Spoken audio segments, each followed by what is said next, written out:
So welcome friends to medical slave. இப்போ நம்ம பார்க்க போகிறது structure of a typical neuron and classification of neurons. ஓகேவா? சரி, ஃபஸ்ட்டு இப்போ நியூரல் டிஷ்யூ அப்படின்னா என்னன்னு தெரியணும்.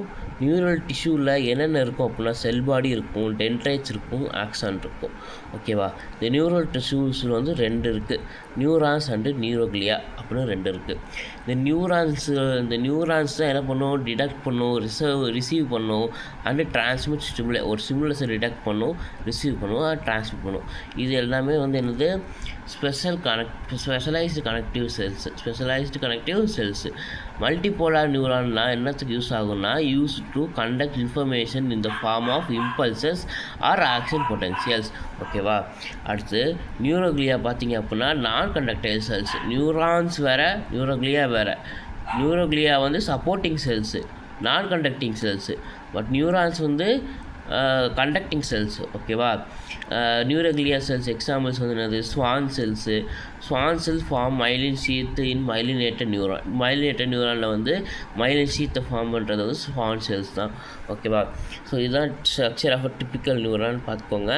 இது செல் பாடி. இதெல்லாம் இங்கே புள்ளியாக இருக்கிறது Nissl's granules. Nissl's granules is composed of rough endoplasmic reticulum and ribosomes. அதனால தான் அது கிரே கலரில் இருக்குது. ஓகேவா? புரியுதா? செல் பாடிக்கு இன்னொரு பேர் என்னது, சைட்டான், இன்னொரு பேர் பெரிகாரியான், இன்னொரு பேர் soma. Okay? Without centriole. Cell பாடியில் சென்ட்ரியோல் இருக்காது. அடுத்து டென்ட்ரைஸ் பார்த்திங்க அப்படின்னா, டென்ட்ரைஸ் எல்லாமே ஷார்ட் ஃபைபர்ஸ் லைக் மரக்கிளைகள் மாதிரி எனக்கு பறந்துருக்கும். அஃபரண்ட் ஃபைபர்ஸ்னு சொல்லுவாங்க. இது அஃபரண்ட் ஃபைபர்ஸ்னு சொல்லுவாங்க. இந்த afferent fibres they always transmit signal to the cell body. எப்போயுமே சிக்னலை டென்ட்ரைஸ் என்ன பண்ணும், டுவார்ட்ஸ் செல் பாடிக்கு உள்ளே தான் டிரான்ஸ்மிட் பண்ணும் ஒரு சிக்னல்ஸை. ஓகேவா? இது அரைசஸ் ஃப்ரம் வித்தவுட் சென்ட்ரியோல். ஓகேவா? அதாவது அரைசஸ் ஃப்ரம் சென்ட்ரியோல்னு சொல்லுவாங்க அதை. ஓகே, அடுத்து இந்த டென்ட்ரைட்ஸும் என்ன இருக்கும், நிசில்ஸ் கிரானியூல்ஸ் இருக்கும். ஓகேவா?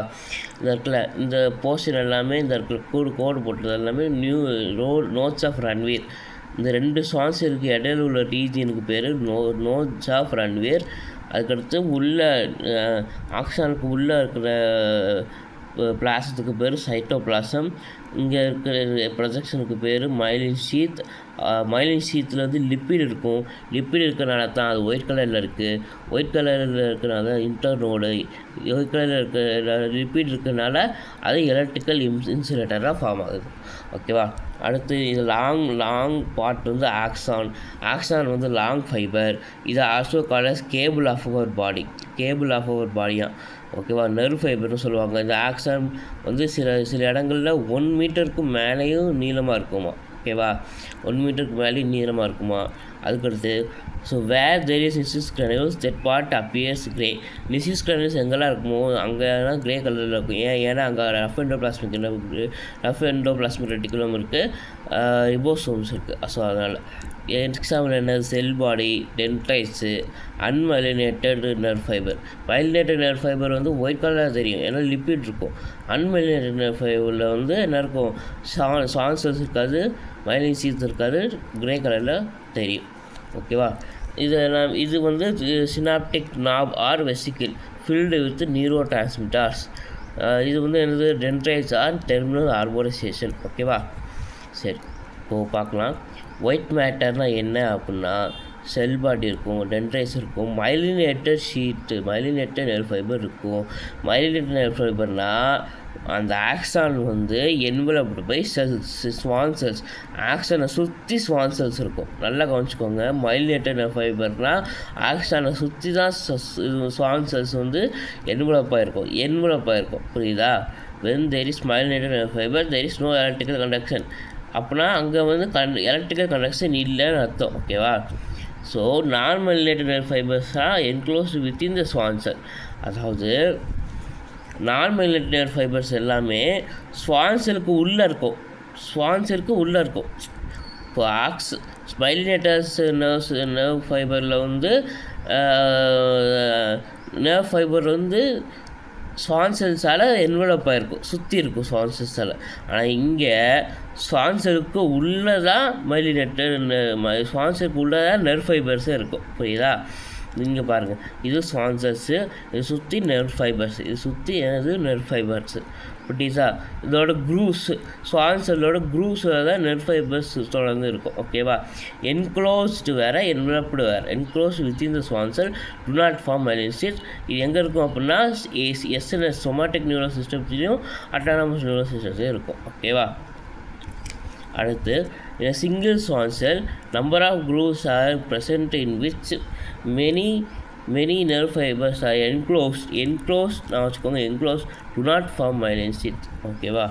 அடுத்து ஒரு ஸ்டேட்மெண்ட்டு, மைல்டேட்டட் நர்வ் ஃபைபர் வந்து ப்ரெசென்ட் இன் கிரேனியல் நர்வ்ஸ்லேயும் ஸ்பைனல் நர்வ்ஸ்லையும் இருக்கும். என்னது? மைல்டேட்டட் நர்வ் ஃபைபர் எங்கே இருக்கும்? கிரேனியல் நர்வ்ஸ்லையும் ஸ்பைனல் நர்வ்ஸ்லையும் இருக்கும். ஓகேவா? அடுத்து கிளாசிஃபிகேஷன் ஆஃப் நியூரான்ஸ் பார்க்கலாம். மூணு விதமாக பிரிச்சிருப்பாங்க. First based on number of processes. ஓகேவா? ப்ராசஸஸ்னால் ஃபிங்கர் லைக் ப்ரொஜெக்ஷன் அர்த்தம். அடுத்து பேஸ்ட் ஆன் மைலின் ஷீத். அடுத்து பேஸ்ட் ஆன் ஃபங்க்ஷன். ஓகேவா? ஃபஸ்ட்டு பேஸ்ட் ஆன் ப்ராசஸஸ் பார்த்தோம் அப்படின்னா 3 இருக்குது. Multipolar, bipolar, unipolar neurons. Multipolar neuron வந்து என்னது? 2 or more டென்ட்ரைட் இருக்கும். 2 or டென்ட்ரைட்ஸ் வந்து ரெண்டு தான், 2க்கும் மேலே இருக்கும். ஆனால் ஆக்சான் ஒன்று தான் இருக்கும். நீங்கள் நல்லா வச்சுக்கோங்க, இந்த 3லேயுமே மல்டிபோலார், பைபோலார், யூனிபோலார் ஆக்சான் ஒன்று தான், ஆனால் டென்ட்ரைட் மட்டும் தான் மாறி இருக்கும். மல்டிபோலாரில் ஒரு axon, 2 or more than 2 dendrites present in cerebral கார்டெக்ஸில் இருக்கும். ஸ்ட்ரக்சர் இப்படி தான் இருக்கும். பைபோலார் நியூரான் வந்து ஆக்சான் 1, டென்ட்ரைட்ஸு 1 இதாக இருக்க. ஆக்சான் 1, டென்ட்ரைட்ஸ் 1 எங்கே இருக்கும்? ப்ரெசென்ட் இன் ரெட்டினா ஆஃப் ஐயில் இருக்கும். ஓகேவா? யூனிபோலார் நியூரான் வந்து ஆக்சான் 1 இருக்கும், டென்ட்ரைட்ஸ் இருக்காது. எங்கே இருக்கும்? ப்ரெசென்ட் இன் எம்ப்ரியானிக் ஸ்டேஜில் இருக்கும். ஓகேவா? ஸோ இயர் வந்து ஆடிட்டரி ரிசெப்டார்ஸ். நீங்கள் தெரிஞ்சுக்க வேண்டியது, இயர் வந்து auditory receptors, smell or nose வந்து ஆல்ஃபாக்டரி ரிசெப்டார்ஸ், ஐ வந்து ஃபோட்டோ ரிசெப்டார்ஸ், டேஸ்ட் வந்து கஸ்டேடியரி ரிசெப்டார்ஸ். இந்த ஸ்மெல்லும் டேஸ்ட்டும் சேர்ந்து தான் ஹீமோ ரிசெப்டார்ஸை ஃபார்ம் பண்ணுது. டச்சு, ஸ்கின் வந்து டாக்டைல் ரிசெப்டார்ஸ். சும்மா அதெல்லாம் ஜென்ரல் தெரிஞ்சு வச்சுக்கோங்க. அடுத்து இதுவும் ஒரு ஜென்ரல் தான். குரூப் ஆஃப் செல் பாடி இன் பிஎன்எஸ்ஸில் வந்து கேங்லியா சொல்லுவாங்க. அதாவது செல் பாடியோட குரூப் ஆஃப் செல் பாடி பிஎன்எஸ்ஸில் கேங்லியா, ஆனால் சிஎன்எஸ்ஸில் வந்து நர்வ் ஃபைபர். சிஎன்எஸ் வந்து நியூக்ளியை. ஓகேயா? சிஎன்எஸ் வந்து nuclei. Group of cell body PNS peripheral neural சிஸ்டத்தில் கேங்லியான்னு சொல்லுவாங்க. அதே குரூப் ஆஃப் செல் பாடியை சிஎன்எஸ் சென்ட்ரல் நர்வஸ் சிஸ்டத்தில் நியூக்ளியன்னு சொல்லுவாங்க. ஓகேவா? பண்டல் ஆஃப் நர்வ் ஃபைபர், நர்வுன்னு நம்ம படிச்சிருப்போம். அவ்வளோதான். இதுக்கு அடுத்து generation conduction nerve impulse and creating action potential பார்க்கலாம் அடுத்த வீடியோவில். தேங்க்யூ.